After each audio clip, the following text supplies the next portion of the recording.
तो आज के वीडियो में हम लोग पढ़ने वाले हैं कि कोई भी चतुर्भुज वो आयत कब होगा, समांतर चतुर्भुज कब होगा, सम चतुर्भुज कब होगा, वर्ग कब होगा, समबाहु त्रिभुज कब होगा, विषमबाहु त्रिभुज कब होगा और समद्विबाहु त्रिभुज कब होगा। और पिछली वाली वीडियो में मैंने पढ़ा था दो बिंदुओं के बीच की दूरी, जिसे मैंने प्रूफ भी किया था। दो बिंदुओं के बीच की दूरी फार्मूला √x2 - x1 का whole square plus y2 - y1 का होल स्क्वायर। और उसी दो बिंदुओं के बीच की दूरी की सहायता से जैसे कि हम ये साबित कर पाएंगे कि कोई भी चतुर्भुज कब आयत होगा, कब समांतर चतुर्भुज होगा, कब सम चतुर्भुज होगा, कब वर्ग होगा, और कोई त्रिभुज कब समबाहु होगा, कब विषमबाहु होगा और कब समद्विबाहु होगा। तो उसी कॉन्सेप्ट का यूज करके मैं इसे आगे एक्सप्लेन करता हूँ।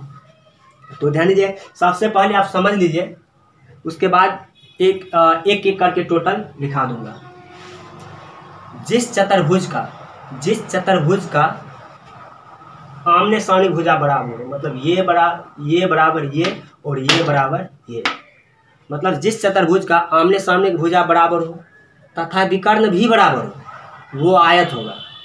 जिस चतुर्भुज का आमने सामने भुजा बराबर हो और विकर्ण भी बराबर हो आयत होगा। और जिस चतुर्भुज का आमने सामने भुजा बराबर हो लेकिन विकर्ण बराबर नहीं हो वो समांतर चतुर्भुज होगा। एक बार और एक्सप्लेन कर देते हैं। देखिए, आयत में होता क्या है कि आयत में आमने सामने भुजा बराबर और समांतर चतुर्भुज में भी आमने सामने भुजा बराबर होगा, लेकिन आयत का विकर्ण बराबर होता है, समांतर चतुर्भुज का विकर्ण बराबर नहीं होता है। तो इसे भी नोट कीजिए।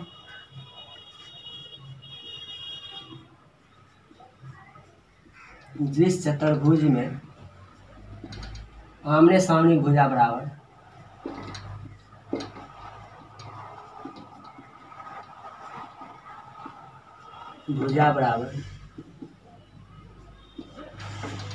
तथा विकर्ण भी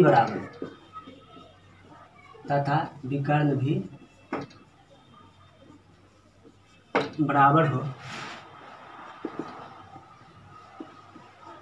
आयत कहलाता है।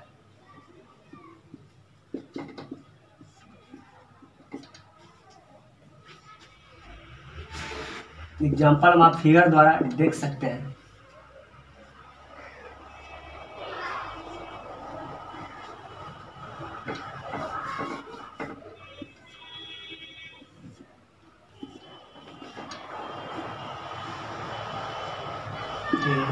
ABC, बताइए भुजा जो है AB बराबर क्या होगा CD ना, और AD बराबर BC। अब बताइए विकर्ण क्या है बाबू, AC है और विकर्ण क्या है BD है। विकर्ण बताइए AC बराबर क्या BD हो जाएगा। तो फिगर के साथ इसे नोट करना है।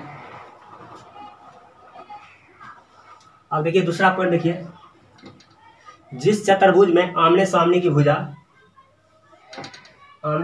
भुजा बराबर हो तथा विकर्ण बराबर नहीं हो, विकर्ण क्या हो बाबू बराबर नहीं हो, समांतर चतुर्भुज कहलाता है। क्या कहलाता है? समांतर चतुर्भुज।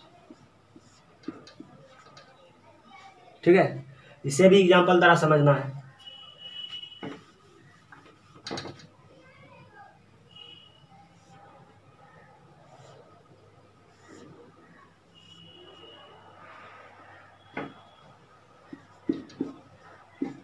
आप देख सकते हैं ये बराबर ये है ना, और ये बराबर क्या है ये है, लेकिन इसका जो विकर्ण है ये बराबर नहीं होता। आप देख सकते हैं ये AC बहुत लॉन्ग है और BD ना शॉर्ट है। बताइए AB बराबर CD है और AD बराबर BC है ना, लेकिन ये AC BD के बराबर नहीं। ठीक है, तो इसे भी आपको नोट करना है। अब थर्ड पॉइंट पे आते हैं। थोड़ा बाबू पहले सुन लीजिए। जिस चतुर्भुज का सभी भुजा बराबर हो वो वर्ग भी होता है, सम चतुर्भुज भी होता है। तो देखिए दोनों में डिफरेंट क्या है। जिस चतुर्भुज का सभी भुजा बराबर हो, वर्ग भी होगा और समचतुर्भुज होगा। वर्ग का विकर्ण बराबर होता है लेकिन समचतुर्भुज का विकर्ण बराबर नहीं होता है ना। तो जिस चतुर्भुज में सभी भुजा बराबर क्या होता है बाबू, सभी भुजा बराबर हो,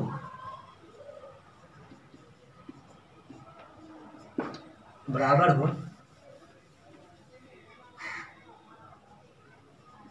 तथा विकर्ण भी बराबर हो, तथा दोनों विकर्ण ना, विकर्ण भी बराबर हो, वर्ग कहलाता है। क्या कहलाता है, वर्ग कहलाता है, स्क्वायर।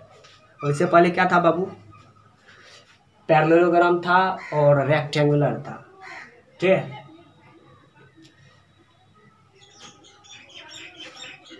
बताइए सभी भुजा बराबर ना,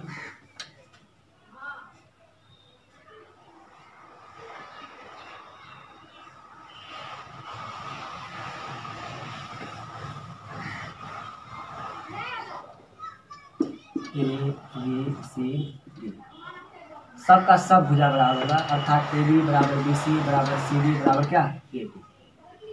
तो सबका सब भुजा क्या होगा, ए बी बराबर बी सी बराबर ए डी ना। सभी भुजा क्या है बाबू, बराबर है। और विकर्ण भी बराबर होना चाहिए, विकर्ण ए सी विकर्ण बी डी के बराबर होना चाहिए ना। ये क्या हो जाएगा, स्क्वायर हो जाएगा, वर्ग हो जाएगा। तो इसे भी आपको नोट करना है, ठीक है। अब आप आ जाइए त्रिभुज में। बताइए, याद ही होगा आप लोग को, जिस त्रिभुज की सभी भुजा बराबर हो समबाहु त्रिभुज होगा, और समबाहु त्रिभुज का प्रत्येक कोण 60 डिग्री का होता है। और जिस त्रिभुज का केवल 2 भुजा बराबर हो समद्विबाहु त्रिभुज होगा, और जिस त्रिभुज की कोई भी भुजा बराबर नहीं हो विषमबाहु त्रिभुज होगा ना। तो जिस त्रिभुज की सभी भुजा बराबर हो क्या कहलाता है, समबाहु त्रिभुज कहलाता है।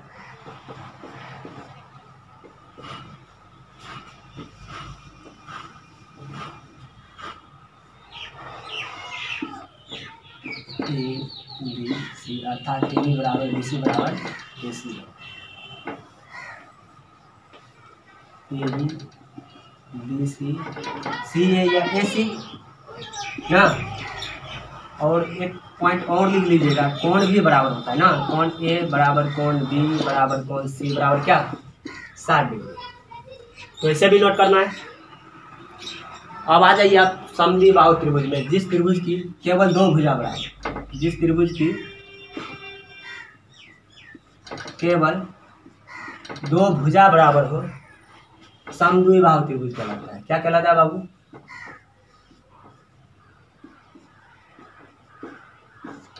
समद्विबाहु त्रिभुज कहलाता है। और समद्विबाहु त्रिभुज में केवल 2 भुजा बराबर होता है, ए बी सी ना। मान लीजिए ये ए बी ए सी केवल, यदि ये 5 है तो ये भी क्या होगा 5 ही होगा। तो क्या होगा यहाँ पे, भुजा ए बी बराबर ए सी। और एक और पॉइंट देख लीजिए, जैसे मान लीजिए ए बी सी है, ये और ये बराबर है।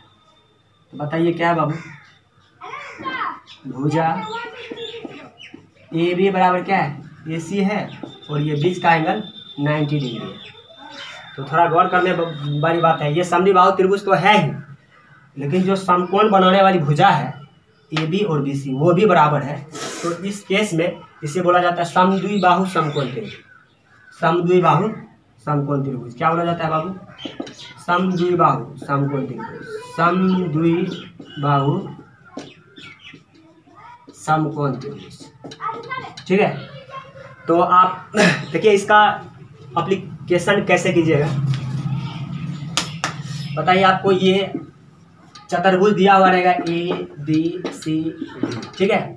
और इस चारों का निर्देशांक भी दिया हुआ रहेगा, मतलब ABCD का निर्देशांक दिया हुआ रहेगा। और आपको बताएगा, मतलब आपसे पूछा जाएगा कि बताइए ये कौन सा चतुर्भुज आयत है, वर्ग है, समांतर चतुर्भुज है और समचतुर्भुज है ना। तो आपको सबसे पहले जो पॉइंट दिया हुआ रहता है तीनों का शीर्ष बिंदु A B C और D का, तो आप क्या करते हो, ये भुजा AB निकालते हो डिस्टेंस फार्मूला का यूज करके, दो बिंदुओं के बीच की दूरी फार्मूला यूज करके AB निकालते हो, फिर आप BC निकालते हो और फिर आप CD निकालते हैं और फिर आप AD भी निकालते हो। और साथ में आपको विकर्ण भी मालूम करना होगा, अर्थात AC भी मालूम करना होगा और BD भी मालूम करना होगा। और उसके बाद देखा जाएगा कि यदि सभी भुजा बराबर है, अर्थात ये भी 5 आया, ये भी 5 है, ये भी 5 है और ये भी 5 है ना। और विकर्ण में भी देखा जाएगा, अगर ये 6 है यानी AC 6 है, AC क्या है बाबू 6 है और BD भी 6 है, तो सभी भुजा बराबर है और विकर्ण भी बराबर है तो वर्ग होगा। यदि AC 6 है और BD मान लीजिए 5 आ गया, तो बताइए क्या विकर्ण बराबर हुआ, नहीं ना। तो सभी भुजा बराबर तो वर्ग होगा और समचतुर्भुज भी होगा। यदि विकर्ण बराबर सभी भुजा बराबर और सभी भुजा बराबर तो वो वर्ग भी हो सकता है, समचतुर्भुज भी हो सकता है। यदि विकर्ण बराबर हो तो फाइनली हम वर्ग बोलेंगे, और जब विकर्ण बराबर नहीं हो तो फाइनली हम समचतुर्भुज बोलेंगे। अर्थात सभी भुजा बराबर और विकर्ण भी बराबर तो वर्ग होगा, सभी भुजा बराबर और विकर्ण बराबर नहीं तो क्या होगा, समचतुर्भुज होगा। और इसी टाइप से हम देख सकते हैं कि मान लीजिए AB बराबर 5 है और CD बराबर 5 है और BC बराबर 3 है और AD बराबर भी 3 है। बताइए आमने सामने भुजा बराबर, आमने सामने की भुजा क्या है बराबर, ये 3 तो ये भी 3, ये 5 तो ये भी 5। और आमने सामने की भुजा बराबर और विकर्ण भी निकाल लेंगे दोनों, यानी AC और BD निकाल लेंगे और विकर्ण भी बराबर हो गया तो आयत होगा, और विकर्ण बराबर नहीं हुआ तो समांतर चतुर्भुज होगा। उसी टाइप से आप त्रिभुज में आ जाइए। त्रिभुज का आपको शीर्ष बिंदु दिया हुआ रहेगा, अर्थात ABC का भी शीर्ष बिंदु दिया हुआ रहेगा। यदि आप तीनों शीर्ष बिंदु ABC दिया हुआ रहेगा, आपको AB निकालना होगा, BC निकालना होगा, AC निकालना होगा। यदि ये सब का सब 10 है 10 है 10 है तो समबाहु हो जाएगा, किन्हीं दो का 10 है और चौथा मान लीजिए 5 है तो समद्विबाहु हो जाएगा। यदि ये 5 है और ये 10 है, ये 11 हो गया तो ये विषम बाहु हो जाएगा, ठीक है। तो आपसे 7.2 टाइप का एक्सरसाइज टोटल का टोटल बनना स्टार्ट हो जाएगा। तो प्लीज़ यदि आप लोग को मेरा वीडियो अच्छा लगे तो उसे लाइक और सब्सक्राइब जरूर करें। जय हिंद।